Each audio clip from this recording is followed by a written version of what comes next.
Gen Z आन्दोलनको भावनालाई सुरुदेखि नै बेवास्ताको आरोप लाग्दै आइरहेको एमालेले आगामी फागुन 21 गते हुने प्रतिनिधि सभा निर्वाचनका लागि उम्मेद्वार चयनमा आफ्नै पुरानै नेतालाई निरन्तरता दिएर त्यो आरोपलाई पनि पुष्टि गरेको छ। नेपाली काङ्ग्रेसले जस्तै एमालेले पनि पुराना र परीक्षण भइसकेका अनुहारलाई नै पुनः अघि सार्ने रणनीति अपनाएको देखियो। वर्षौंदेखि पार्टी राजनीतिमा हालिमुहाली गरिरहेका हेभी वेट भनिएका नेताहरूको नाम नै सिफारिस सूचीको अग्रपङ्क्तिमा रहँदा एमालेभित्र युवा नेतृत्वको आकांक्षा कमजोर बनेको छ। पुस 22 गतेसम्म उम्मेद्वार सिफारिस गरिसक्नुपर्ने समय सीमाका बीच लुम्बिनी प्रदेशका 12वटा जिल्लाहरूमध्ये 10 जिल्लाका अधिकांश क्षेत्रबाट नामहरू एमालेले केन्द्रमा पठाइसकेको छ।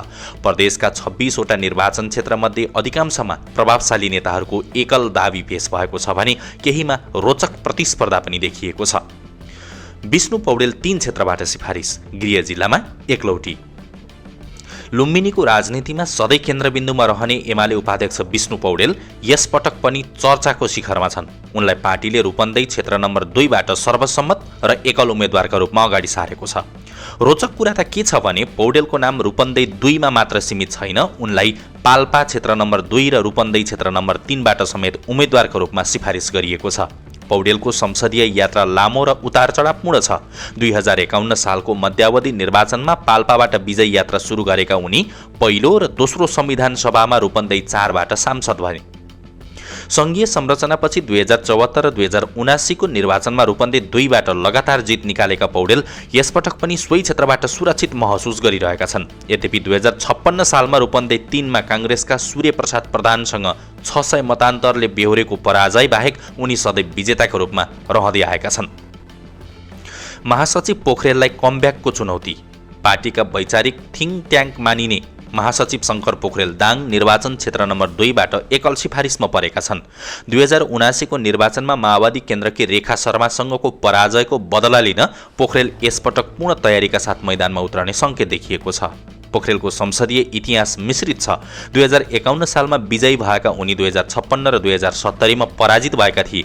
2064 मा समानुपातिक र 2074 मा प्रदेशसभा सदस्य हुँदै मुख्यमन्त्री बनेर 3.5 वर्ष लुम्बिनी सरकारको नेतृत्व गरेका पोखरेललाई पार्टीले यसपटक पुनः सङ्घीय संसदमा फर्काउन एकल सिफारिस गरेको बुझिएको हो। प्रदीप गेवाली र चन्द्र भण्डारीको क्लासिक भिडन्तको सङ्केत। गुल्मी क्षेत्र नम्बर 1मा एमालेले केन्द्रीय सदस्य प्रदीप गेवालीलाई एकल सिफारिस उम्मेद्वार गरेको छ। यो सिफारिससँगै गुल्मी 1मा पुनः एकपटक प्रदीप गेवाली र काङ्ग्रेसका चन्द्र भण्डारी बीचको परम्परागत प्रतिद्वन्द्वता देखिने दोहोरिने निश्चित भएको छ। पार्टीको 11औं महाधिवेशनमा महासचिवको दावेदार रहेका तर अध्यक्ष ओलीको चाहनामा शङ्कर पोखरेललाई बाटो छोड्दै केन्द्रीय सदस्यमा चित्त बुझाएका गेवाली बौद्धिक र स्पष्ट वक्ताका रूपमा एमालेभित्र चिनिन्छन्। 2056 र 2074 मा विजय हासिल गरेका गेवाली 2064 र 2079 मा पराजित थिए। संसदमा सधैँ प्रभावशाली उपस्थिति जनाउने गेवालीका लागि यो चुनाव आफ्नो साख जोगाउने अग्नि परीक्षा जस्तै हुनेछ। खिमलालको न्याय र गोकर्णलाई झाँक्रीको साथ। गत निर्वाचनमा राष्ट्रिय सभा सदस्यबाट राजीनामा दिएर पनि टिकट नपाएका युवा नेता खिमलाल भट्टराईलाई यसपटक रूपन्देही क्षेत्र नम्बर 5बाट न्याय गरिएको छ। उनलाई त्यहाँबाट एकल सिफारिस गरिएको छ। यसअघि सो क्षेत्रमा एमालेका वासुदेव घिमिरेले काङ्ग्रेसका प्रभावशाली नेता भरत कुमार शाहलाई भारी मतान्तरले हराएका थिए।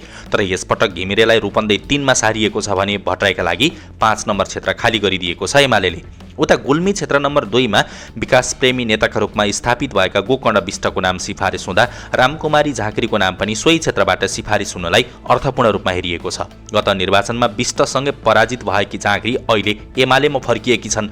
विष्ट, झाँक्री र राजेन्द्र अर्यालको नाम सिफारिस भए पनि विष्टको टिकट त्यहाँ लगभग पक्का मानिन्छ। कपिलवस्तु र बाँकेमा रणनैतिक उम्मेद्वार किन? कपिलवस्तु क्षेत्र नम्बर 1मा एमालेले यसपटक रणनीतिक कदम चालेको देखिएको छ। निवर्तमान सांसद बलराम अधिकारीले आफूले 2 पटक जितिसकेको भन्दै विश्राम लिने घोषणा गरेपछि पूर्व सांसद विश्राम चौधरीलाई यहाँबाट एमालेले एकल सिफारिस गरेको छ। यस्तै कपिलवस्तु 2मा कुनै समय एमाले छोडेर काङ्ग्रेसमा प्रवेश गरी पुनः एमालेमै फर्किएका दीर्घनारायण पाण्डेलाई अहिले एमालेले टिकट दिने गरी एकल सिफारिस गरेको छ। बाँके क्षेत्र नम्बर 1मा सूर्य प्रसाद ढकाल एकल सिफारिसमा पर्दा क्षेत्र नम्बर 3मा पूर्व मन्त्री दलबहादुर सुनारको एकल नाम गए पनि त्यहाँ असन्तुष्टि एमालेभित्र चुलिएको छ। अन्य 7 जना आकाङ्क्षीले सुनारको सिफारिसप्रति आपत्ति जनाएका छन्। लुम्बिनी प्रदेशको रूपन्देही 1 मा एमाले सचिव छविलाल विश्वकर्मा, दधिराम नेउपाने र डाक्टर कृष्ण नेउपाने। यसमध्ये विश्वकर्मा यस क्षेत्रका बलिया दावेदार देखिएका छन्। यस्तै रूपन्देही 3 मा एमालेका सबैभन्दा धेरै आकांक्षी छन्। उपाध्यक्ष विष्णु पौडेलसहित निवर्तमान सांसद वासुदेव घिमिरे, पूर्व मेयर हरि अधिकारी, युवा नेत्री लक्ष्मी केसी लगायत 11 जनाको नाम यहाँबाट सिफारिस छ। यसका अलावा पाल्पा 1 मा निवर्तमान सांसद नारायण आचार्यसहित प्रदेश अध्यक्ष राधाकृष्ण कणेल, मिनबहादुर सारू लगायत 6 जना, पाल्पा 2 मा विष्णु पौडेल र ठाकुर गैरेबीच मुख्य प्रतिस्पर्धा देखिन्छ भने गैरे निवर्तमान सांसद समेत हुन्। यसैगरी बाँके 2 मा एमाले जिल्ला अध्यक्ष निरक गुरुङ, व्यवसायी कृष्ण प्रसाद श्रेष्ठ र पत्रकार अक्षरी पोखरेल रहेका छन्। दाङ 1 मा रेवती रमण शर्मा, अर्जुन गुरुङ सहित 5 जना तथा रुकुम पूर्वमा खेममान खड्का सहित 5 जना आकांक्षी छन्। यसका अलावा एमालेले लुम्बिनी प्रदेश अध्यक्ष राधाकृष्ण कणेलका अनुसार अर्घाखाँची र प्युठान 1-1 निर्वाचन क्षेत्र भएका जिल्ला तथा पश्चिम नवलपरासी, रूपन्देही 4, दाङ 3 मा उम्मेद्वार सिफारिस टुङ्ग्याउन बाँकी छ। यी क्षेत्रमा पनि सहमतिमा जुटाउने प्रयास गरिरहेको एमालेले जनाएको छ। यो अवस्थालाई हेर्दा समग्रमा नेकपा एमालेले लुम्बिनी प्रदेशमा आगामी निर्वाचनका लागि पुराना, अनुभवी र विगतमा परीक्षण भइसकेका नेतालाई नै सुरक्षित ठान्दै अगाडि बढाएको देखिन्छ। नयाँ पुस्ताको हस्तक्षेपकारी भूमिकाको अपेक्षा गरिएको भए तापनि सिफारिस सूचीले एमाले परम्परागत शक्ति सन्तुलनमै रम्न चाहेको स्पष्ट पारेको छ।